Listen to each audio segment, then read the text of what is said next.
Okay, I'm now going to share a different set of slides, which is going to go through the topic of people power.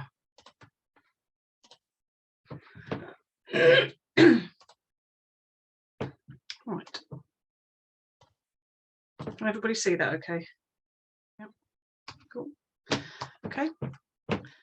This first slide is a very graphical one.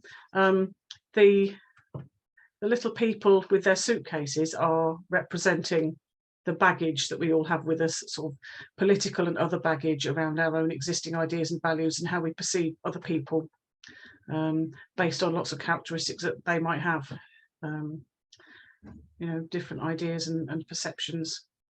So those sort of pre-existing values and beliefs can lead us to things like confirmation bias, which is believing things that are put to us because they are in line with what we already think and believe, rather than testing whether those things are actually based in facts and evidence. So that's something it's important to be aware of. And so for this session, I guess what we're trying to do metaphorically is leave baggage at the door, be respectful of the views of everyone, and we'll have some good quality discussions, hopefully.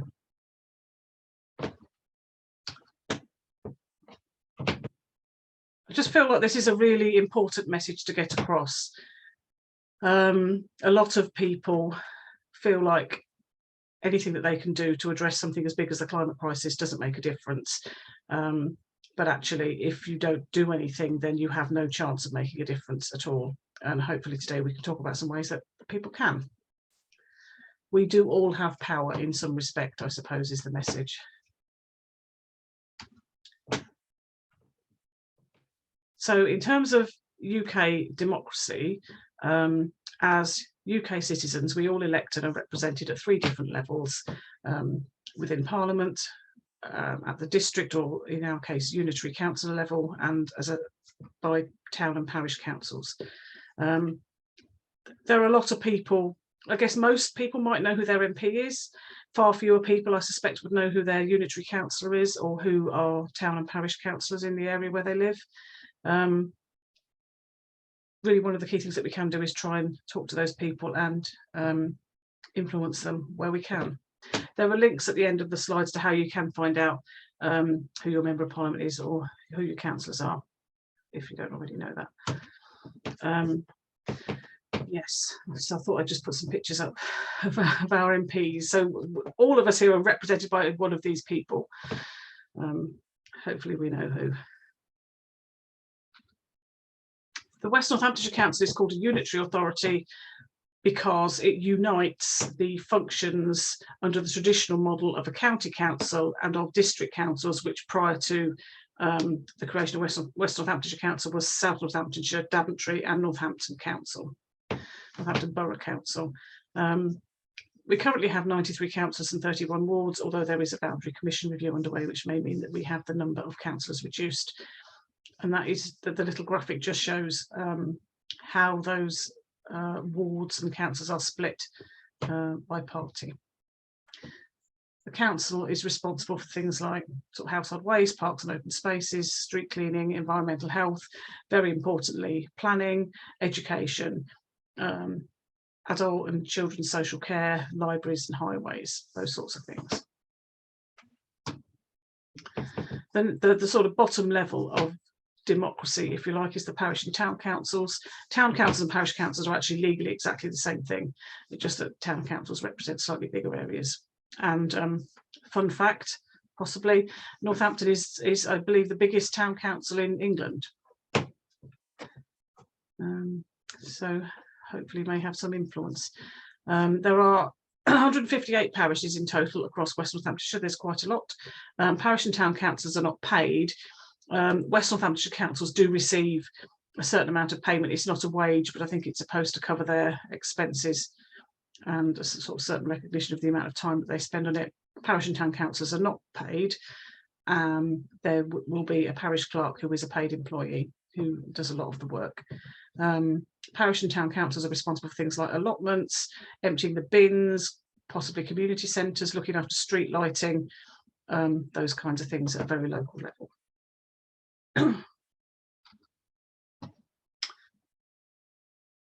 not going to go into detail about the Nolan principles.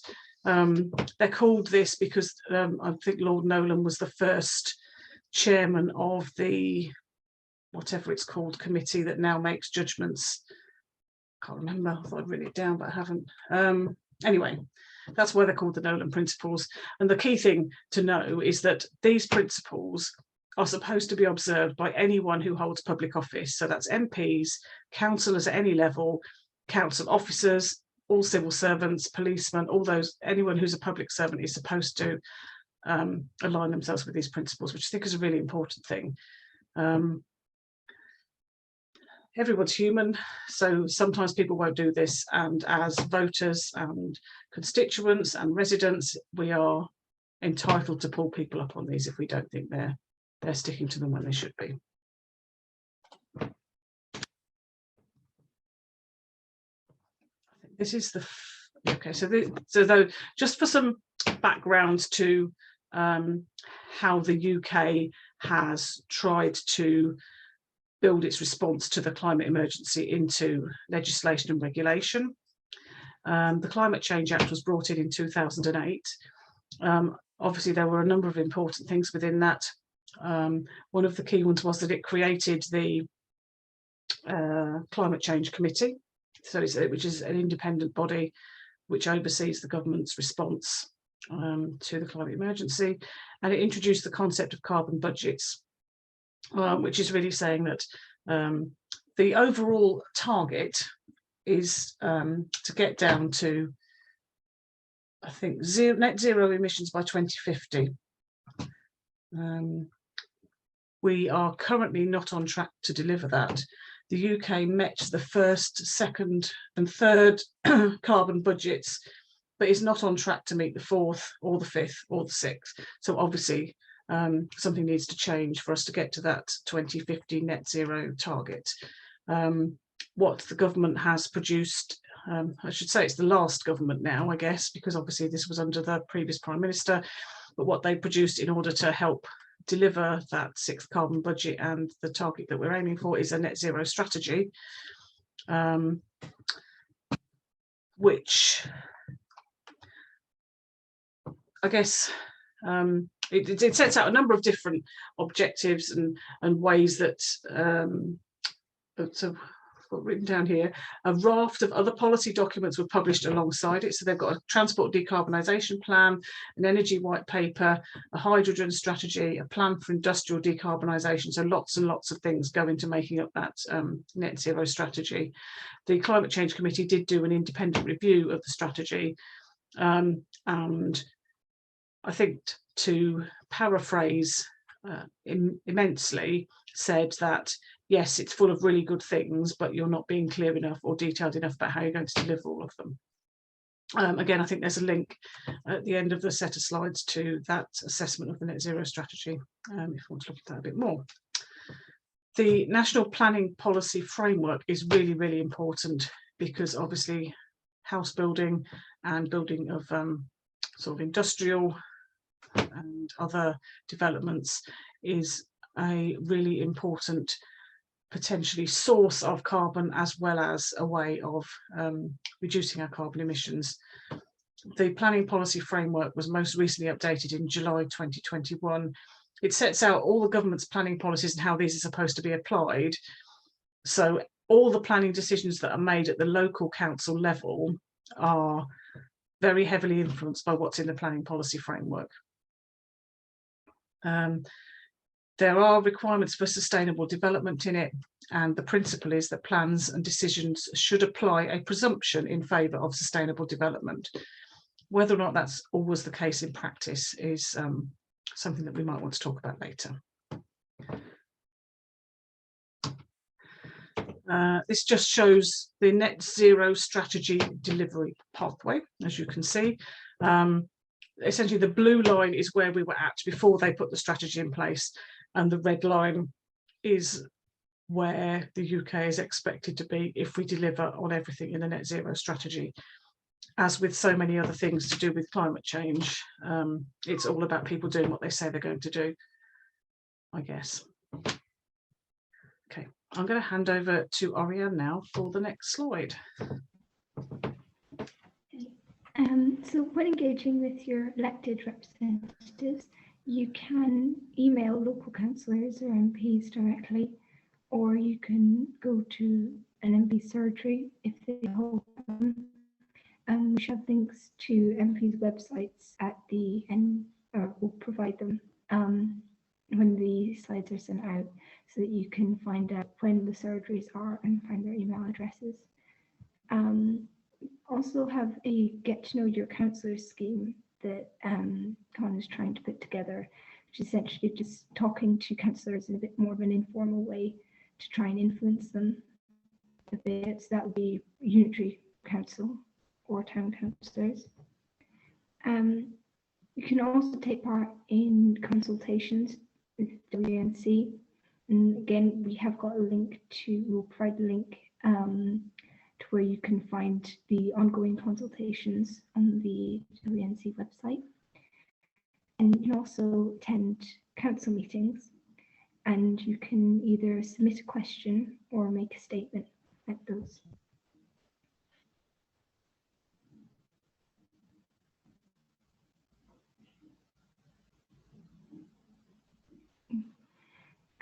So there are other options as well. You can set up and run petitions, either on the official gov.uk site. I think you need 5 petitions to get it to go public, 10,000 petitions to get a response from the government, and 100,000 to get the issue debated in Parliament. You can also set up petitions on other websites like 38 Degrees. There's also a lot of groups campaigning for citizens' assemblies on different issues, including climate change, and that involves a representative group of people being selected at random to learn about, deliberate, and make recommendations on the issue.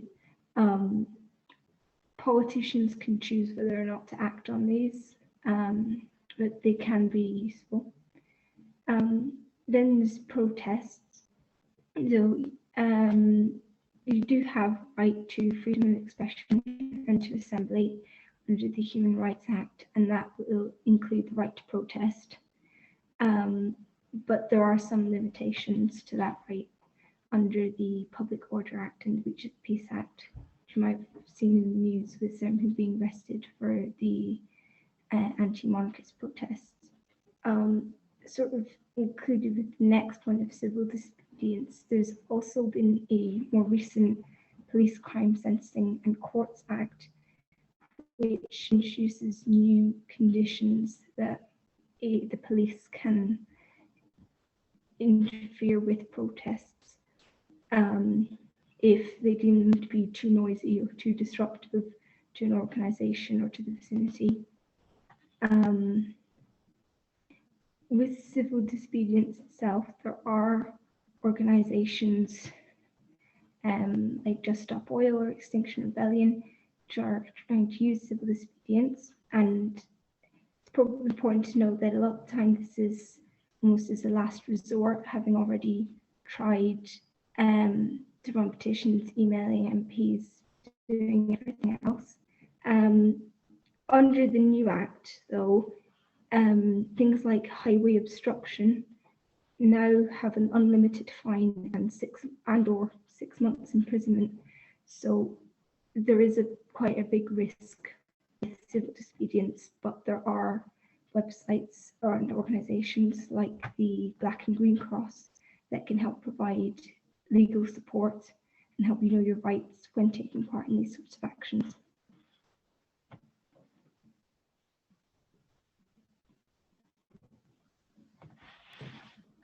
This is back to me. So one of the other things that people can do as individuals, if you don't feel like the people that are representing you are genuinely representing your views, you can stand for election yourself, either as a member or representative of one of the political parties, but that isn't essential. You can stand as an independent. I guess the thing here is that, you know, people are politicians and they've got into those positions because they've chosen to put themselves forward for that. And obviously it's not something that everyone would want to do, but it is one way to get your voice heard a bit more loudly. Flat pack democracy is, oops, didn't mean to do that, excuse me, there we go. Started in a place called Frome in Somerset, and it was essentially a group, an organised group of independent councillors who all stood for office and decided that they would, that they wanted to make joint policies in agreement with the local community rather than decide amongst themselves as a group of elected officials what they would do. So it's not just a political party that hasn't been given a name. It should be a group of individuals working together for the good of the community. So that's a really interesting idea, which has gained some traction at the local level in a few places in the UK.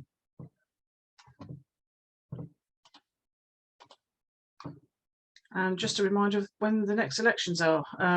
The general election has to be no later than January 2025, because that would be the requisite number of years after the previous election. But I think everyone's expecting it to happen actually at the end of 2024. So it'll be a little bit earlier than that.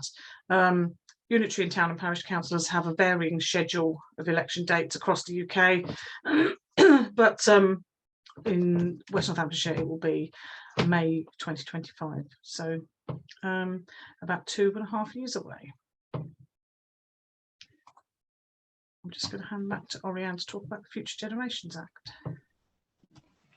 So this is an act that has been passed in Wales in 2015, and it sets out 7 goals to achieve the Wales they want. So those goals are prosperous, resilient, healthier Wales, more equal Wales, cohesive communities, vibrant culture and thriving Welsh language, and globally responsible Wales. But what's really important about this act is that it's imposed a legal duty, well-being duty, on all public bodies to act by a sustainable principle, and to act together to achieve these goals. So under the sustainable principle, the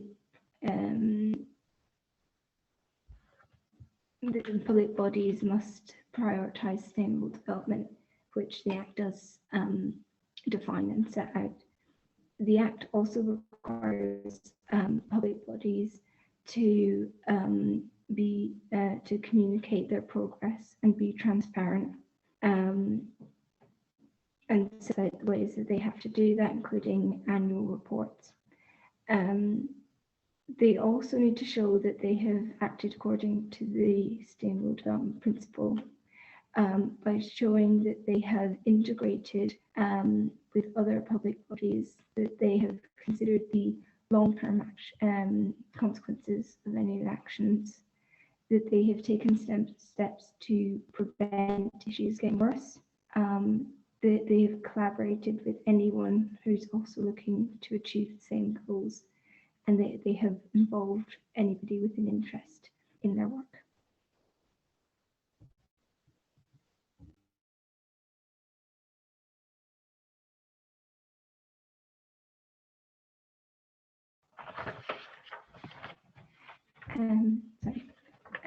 So there's lots of terms within the climate debate and conversation, and some of them have sort of become buzzwords. So we just wanted to go through some of the meanings, the ones that are commonly misunderstood. The first one is sustainability, and I'm going to use the UN definition, which is meeting the needs of the present without compromising the ability of future generations to meet their own needs. Then the Green New Deal is sort of a general term for public policy proposals that happens in different places that prioritise environmental objectives, as well as a just transition, social justice, and health and well-being. In the UK, the decarbonisation economic strategy bill, which has been put forward by Karen Lucas and Clive Lewis, is essentially the Green New Deal, and it sets out a 10-year plan for achieving these goals. And greenwashing is the use of marketing and PR to convince someone that the products are more environmentally friendly than they are. And finally, net zero versus carbon neutral. So net zero has to encompass the whole organisation and decrease all emissions in line with the latest climate science, usually with carbon removal methods and offsetting residual emissions that cannot be removed. Whereas carbon neutral means purchasing carbon reduction credits in order to offset carbon emitted without needing to actually reduce the emissions. And this doesn't have to cover the whole of the organisation.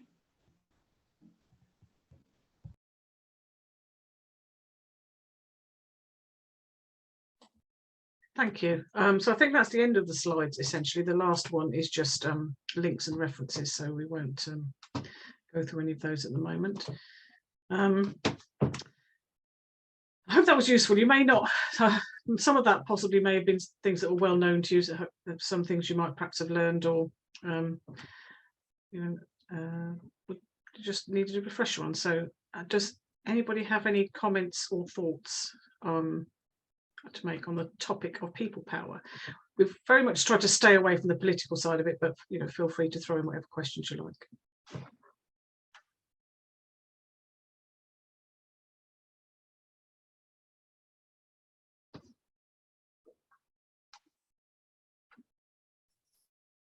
Bryony. With the flat pack democracy, which I initially read as flapjack, that would be such a good idea, wouldn't it? Wouldn't it? Oh, we could get like oats from the refill shop. It would be fine. But I mean, like, actually, it's you could start a whole new political movement of like just like spread the love in terms of cake. But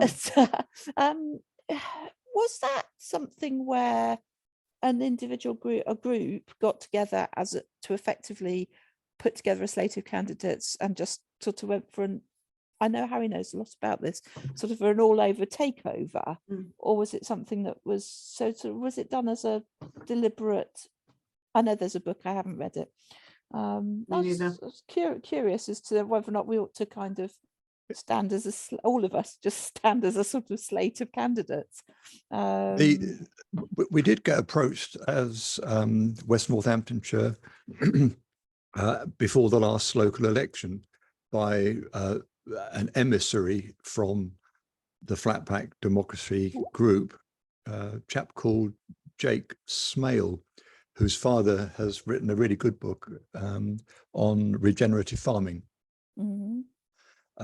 The story that I've been told, or whatever it is that I read in the book that they produced, was that two of them were in the pub in Frome, down south, moaning and groaning about the council closing the public toilet in the playing fields.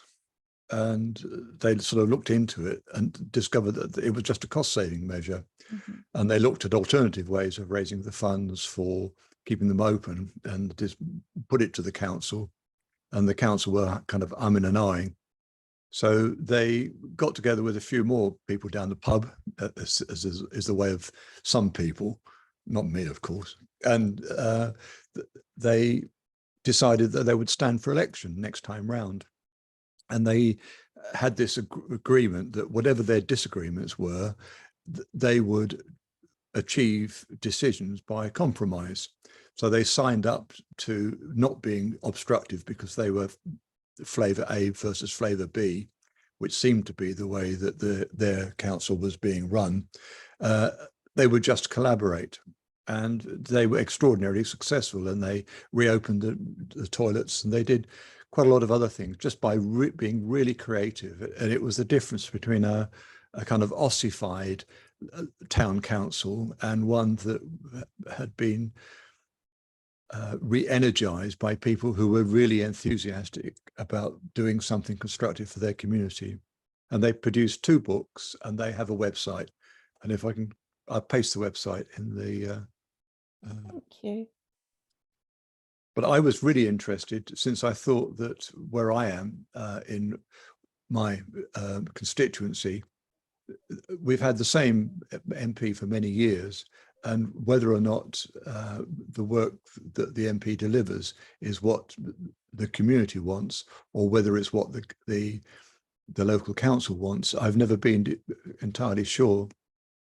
But I thought it would be good if a non-political alternative candidate would stand, because as I see it, the incumbent will win every time, because any opposition is fragmented into smaller parties that have their own views on life and their own supporters.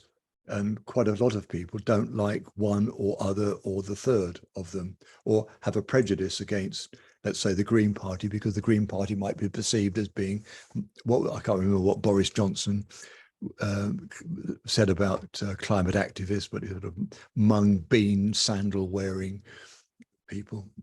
Anyway, so that's Flatback Democracy, and I've put the link to their webpage there. Thank you. And have they extended sorry, that? I beg your pardon. The upshot was that they decided that West Northamptonshire was a complete waste of time. So I think me and a bloke in Northampton were the only 2 who responded to their siren call. So I finished up. We have kind of unique challenges in West Northampton, don't we, with that sort of unitary, it sort of feels like a big jump from parish to unitary councillor, without that sort of middle ground, or beyond that indeed. There's lots of food for thought. I'll have a look at their website. Have they had success in other areas with sort of beyond parish level, Harry, do you know? I don't. Sorry, Sort of it's that thing, isn't it? It's easy to kind of, think of collaborative ways to do things which are really good for your really super local community, like, somewhere to park your bike, or the toilets, or the children's playground, or the sort of those things which town and parish councils have responsibility for. And I know that more and more things, particularly in our area, are getting devolved to town and parish. Well, I think different communities have got different political traditions, and certainly in the West Country, there was Totnes, which did the Totnes Pound. Do you remember the Totnes Pound? Where they abandoned, what they said was that if we're going to have our high street populated by generic national brands, then the money that we spend in those shops will go back to shareholders, and the shareholders could be American corporations, they could be Canadian pension company. So if we want to be supportive of our local shopkeepers, then why don't we pay in Totnes pounds? And you could buy a Totnes pound for £1 and you spent it, but it would only be taken by local retailers. So the money that you spent was spent buying stuff that was produced locally, and the person that received it would then spend the Totnes pound buying something else locally. So the multiplier effect of those was within the community, rather than going to the dividends of some big multinational. I think there's quite a few other things like that, the initiatives that have been taken. Certainly they were leading on the environmental movement a decade ago. But I like all these things, if you get a bunch of people down the pub and they're really enthusiastic, they get old. and maybe if the younger generation doesn't take over, then the initiative just fizzles out. Or a big, well-funded political group might mount a takeover bid and simply get people on side by producing very glossy brochures and promising the earth, and maybe not even telling the truth when it comes to election time or referendum. and no one necessarily has the uncommon sense of saying, well, hold on a minute, that doesn't seem to be true. People just believe what they have stuffed through their letterbox or in their Twitter feed or whatever.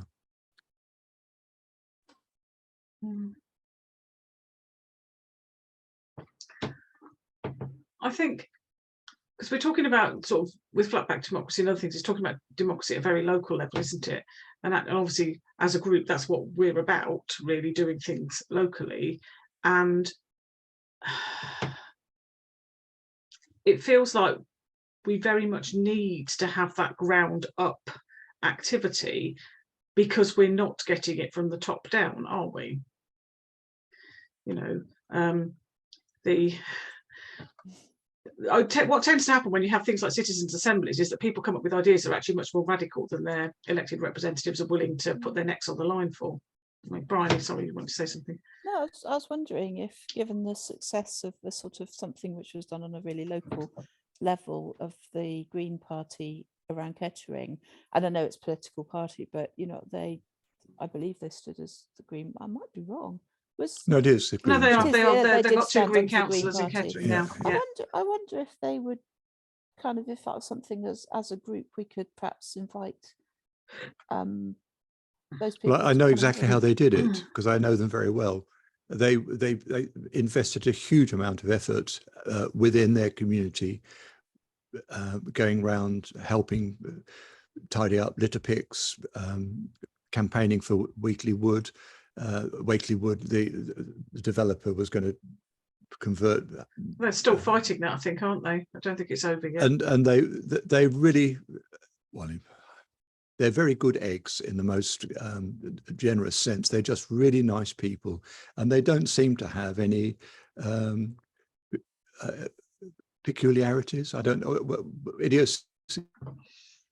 The sort of people that would stop and chat and be very interested in their fellow man. And I think there's not enough of that kind of character with both the abnormal sense, in the sense of uncommon sense, and just willingness to invest time in their community. They made a huge investment in time. And I don't think most people that I know could spare that time if they were busy in business. I think there's one other thing, which is, because I have to say that this year for me has been a tipping point, not just the climate, but in every sense, because you have to recognize that most businesses are run for the benefit of the business. They're not charities. And it's completely unrealistic to expect a business to have any environmental interest if it's contrary to their commercial success. They have shareholders who invest in that business, who want a dividend. They don't want to lose money. And so the business has to behave in a business-like fashion. And if it's a business of importing goods from overseas and retailing them, then that's their business. And if those goods are produced using a vast amount of water in the country they're produced, and produced wholly unsustainably by an equivalent kind of organization in that country that's really just making profit or in business to pay its employees salaries so they can then buy whatever they need. Business is business. And we're up against that when we are trying to be both personally sustainable and encourage our communities to be able to do stuff today that doesn't prejudice the future of tomorrow.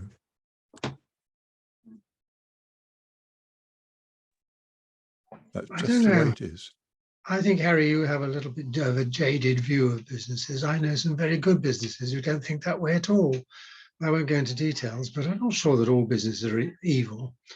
But anyway, I'm not suggesting they're evil. I'm sorry, I don't misunderstand me. They're not evil, but they have to produce a return on the investment that they've been given, and they've got to make a profit, and they do whatever it is in order that they can go to their annual board meeting and say, we have produced sufficient profit that we can pay a dividend. I do agree with Rip. I think there are some companies who, whether because of the sort of personal preferences of their proprietor or whatever, do environmentally friendly things that wouldn't be good for their bottom line.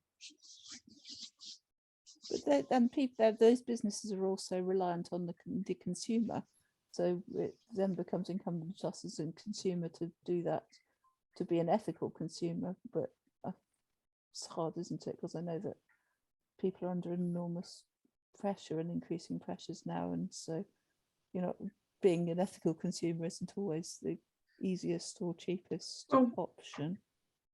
It often isn't cheapest, and it isn't easiest because it's sometimes really hard to work out what the ethical option is, isn't it?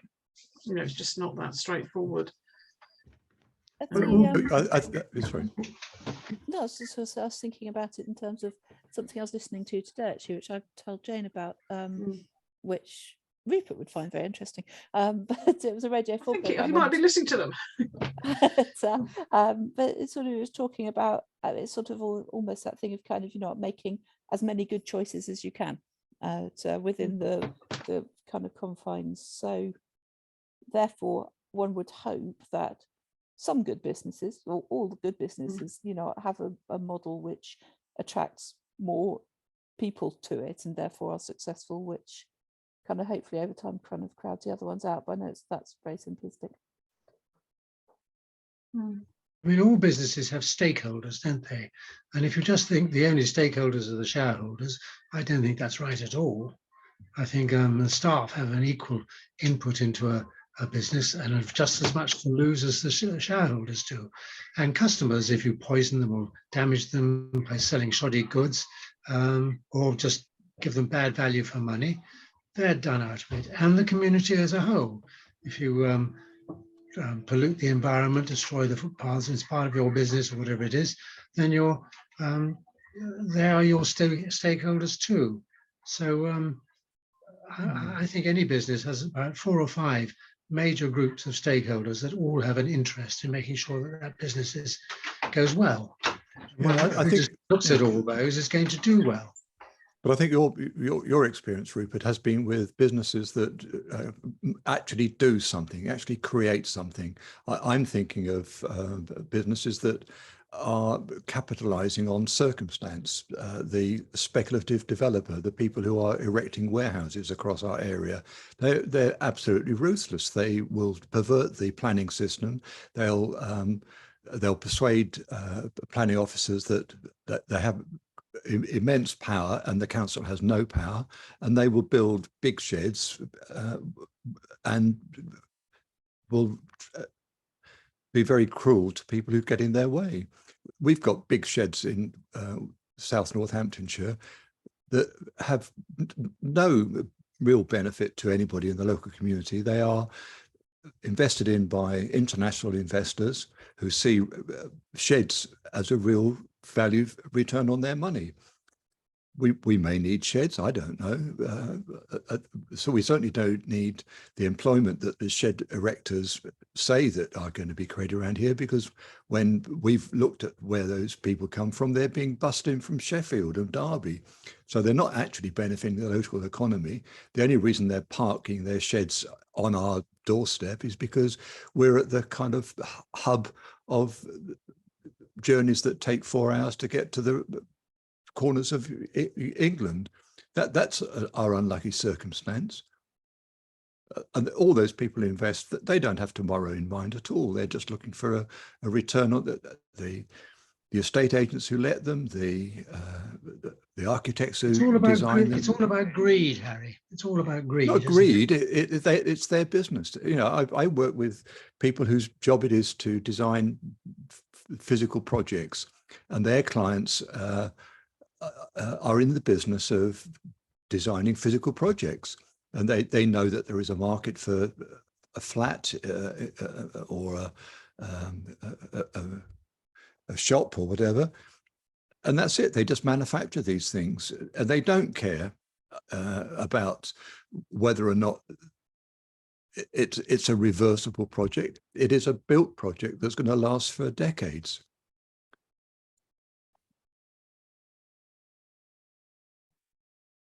Can we ask Orianne what the view of the youth is, and how do we get more young people involved? My daughter is a bit younger than you, Orianne. She's showing no interest in the environment much at the moment. How do we get her back online, and all the others?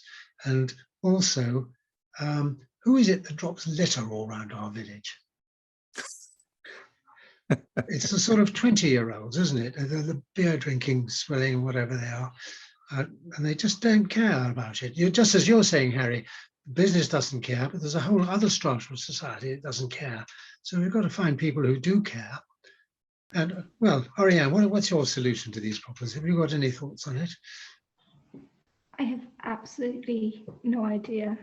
I mean, none of my friends really care, and maybe I've been telling them too much about it. But you know, we have now tried to start an environment club in school, and so I don't know if maybe once we start that, we'll start seeing more people who maybe do have an interest but just don't talk about it too much. But I think it's just like the rest of the population. You have small pockets that are interested and the majority isn't. But I don't know, maybe it's a bit like what you seem to be saying there, Harry. When you're focused on doing something and maybe you've got your head in different space and you're worrying about different things, you don't necessarily have the time to then start worrying about something as big as climate change. You know, you won't find someone who doesn't know it's bad to litter or climate change. Because I think you'd be hard pushed to find climate denialists. Well, I don't know if I want to say, but it's just everyone's in their own world. It seems to be boring to them. You think there are so many exciting distractions out there. Do you have any friends at school, for example, who follow you, so to speak, in your climate work or not? I've got one who's a bit interested, who managed to rope into coming to a climate cafe with me and then start the club with me. But to be honest, I think when people see it as a hobby, and I think that's maybe the problem. It's, you know, so I've discussed it with people and they're like, oh yeah, I really like geography, I'd maybe be interested in that. And it's like, I don't think I'd describe this as something I'm interested in. It's more something I'm scared of, that I feel like I have to do. You know, it's not a hobby in that sense. So I wonder if maybe that's the problem as well. It's the way we communicate these things with other people. Because I mean, Greta Thunberg is a very exceptional person, but she's somehow got this huge worldwide following going. How on earth is it keeping going now? You don't hear so much about it.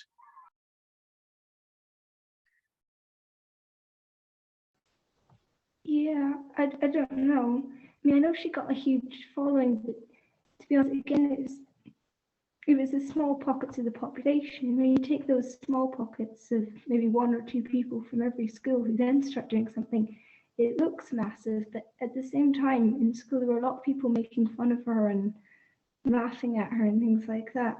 I don't, not sure really.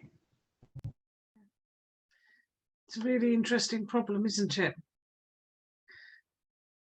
And it feels like, I don't know, I've wanted for a long time to try and understand the thought processes of people who are aware that the climate crisis is a thing. So like intellectually they know, and as Orianne said, you'd be hard pushed to find someone who didn't, you know, you'd have to be working really hard to be a true climate denialist these days, I think. Although there are people who will just go, well, it's not really for us to fix, China needs to sort themselves out first, and all these kinds of excuses. But ordinary members of the population, how do we move them from that intellectual knowledge that the climate crisis and biodiversity crisis is a thing to actually feeling emotionally that they need to do something about it? I don't think people realise that it will affect them.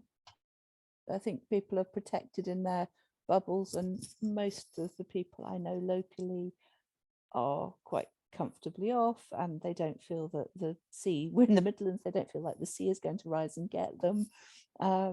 And we don't hear it, you know, it's not prioritised by those who are kind of your governments in charge, and they're going, hey, let's start fracking.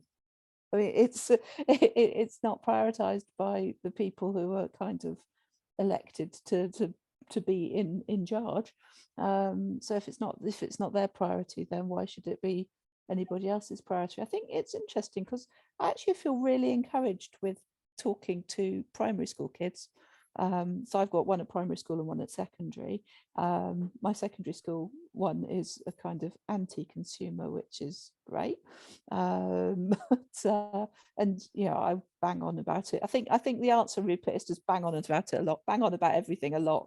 And you know, those choices that you make in your home, those choices that you make in where you do your shopping, in how you choose to consume or not consume, and it's for young people. And then I kind of look at the contrast of some other family members and kind of end up feeling utterly horrified by the kind of rampant consumerism of the buying of just crap, and how this is kind of, I mean, you probably have friends, you know, Orianne, who kind of like have to have the newest this and the newest that, and they're just the kind of like, you know, this sort of, I feel that a lot of people, I feel we're all led to believe, actually, this is a capitalist society, isn't it, that we have to kind of like have this stuff that unless you kind of reach a point of going, no, I don't need that, I don't want it, I don't want to be part of that system.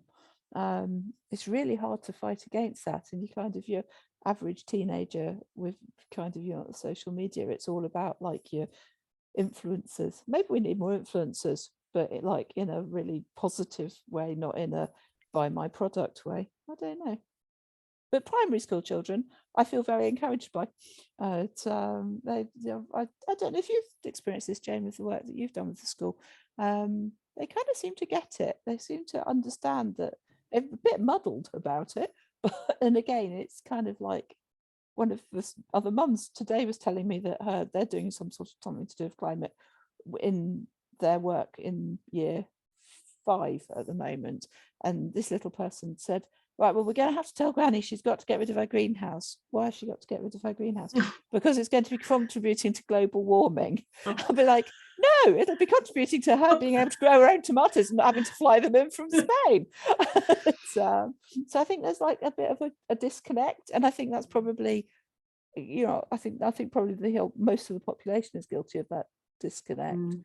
And like it's kind of making those kind of, you know, consumer choices about, do you kind of go, actually, I'm not going to fly anymore, or if I'm going to fly, I'm going to do it like once every 5 years, or how am I going to, and it's then setting that against your kind of personal circumstances, and it's really hard. It's not, they don't make it easy for anybody, do they? They don't. But don't you think that the programs we have on the television are drifting towards the opposite of what we would like to see? For example, the house renovation programs, where you would take a really cozy little house and you knock the front room to the back room to create this great big dining living room space, which is really difficult to keep warm in winter.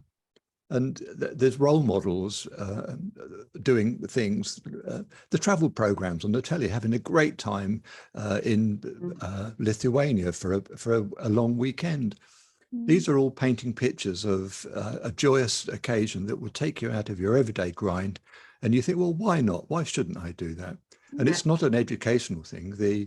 The kinds of things that I was able to do when I was young was to go traveling abroad, and it was great. But the idea of flying anywhere was just out of the question. We just went on foot. Maybe you didn't walk the whole way, though, did you? I hitchhiked to into Turkey. I hitchhiked down to all around Europe as when I was Orianne's age, because it was safe to do that in those days.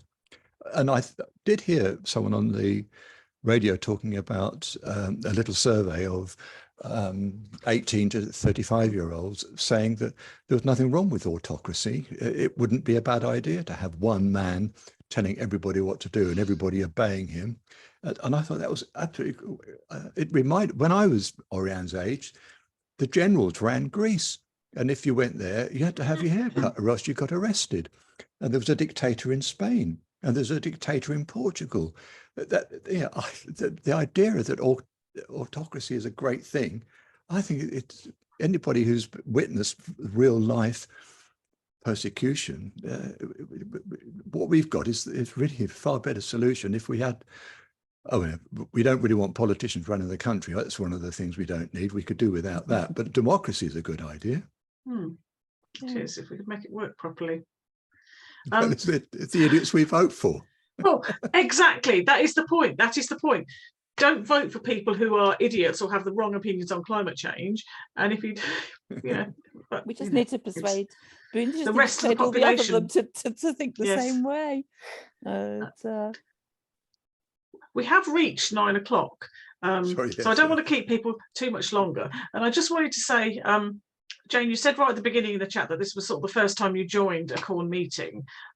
So absolutely not going to force you to say something if you don't want to, but if there is anything that you want to say, then please do. Just it's been really interesting to listen in, and I don't feel I've got anything much to contribute. I'm sitting here, nodding my head and thinking, well, yes, I'm with you on that. And, yes, good. It's just life for me, as for most people, is just very full, and I'd like to say that environment is always uppermost, but it's not. It slips to the bottom a lot, and it does for most people. We all say we care about the environment, but there's other priorities, and it is really difficult, and I think yes, there is a definite need for more strategic direction from above in terms of telling people what needs to be done. But we will continue to nag people to do the right thing. Nag our supposed leaders and the people around us. And I think the point about it is that as individuals, to a certain extent, the whole sort of individual carbon footprint and all that kind of thing is slightly calculated to make people feel guilty about what they're doing, whereas actually in many cases what they're doing is not the worst thing. If people can make relatively small changes, it's a starting point, but if everybody in the whole country made all the changes they were able to make under the current system in their own personal lives, it wouldn't solve the problem, because there are things in the system that need to change. It's not down to individual people to change our energy system so that it's no longer relying on coal and gas, for example. There's only a certain amount that people can do in that respect, and this is where it comes down to trying to use a democratic system to get better leadership. And we can lobby on a we can lobby level, exactly we can lobby and on a national level, but it's sort of those small changes. You're absolutely right, Jane. I mean, like if I can't remember what the sort of statistics are about it, but if everybody did everything, if the system is broken, then the system is still broken, isn't it? You can't fix it. You can't fix what you can't fix, but we can certainly stand up for the bits that we have some sort of engagement with, or kind of lobbying power with. But indeed, we can set an example, I think, and talk about it to everybody else, all our friends. So I am doing this, and as soon as you hear somebody saying they're going skiing, they're flying off to somewhere, you say, well, why don't you take the train? And just see what the reaction is. And it probably hasn't even entered their head that they could go there by train. And the train journey is part of the holiday. You don't have the hassle of airports and things. So if you treat the train journey as part of the holiday, it's great fun going by train. Yeah, And, it's just a different and I mindset, think isn't it? Harry, Yeah.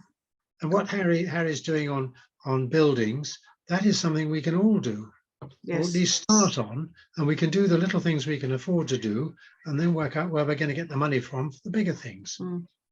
So I think we've been saying that, you know, the three things, the big things, because the trouble to me is that we all got fixated on the little things. And when you looked at what the primary school were writing about Yes. at Firesham, obviously come from the teachers, it was all about doing their recycling, which is good, but it's not going to save the world. And other little things they were going to do. Mm. But nobody did mention doing anything about their home. And the house, insulating the house or changing their boiler. Not that primary school children would do, but if their parents were talking about it, they would have put it up there. Mm. And equally, if the teacher had been talking about it, they might have cottoned on and taken the message home. So somehow we've got to get the three really important things across to everybody: food, transport, and house. Yes. We'll Yeah. do something about all three of those. Yes, I think you're absolutely right. And yeah, you're quite Keep right. it It is simple. about doing, yeah, definitely. Okay. Well, I think that's probably quite a good note to end on. Thank you all very much indeed.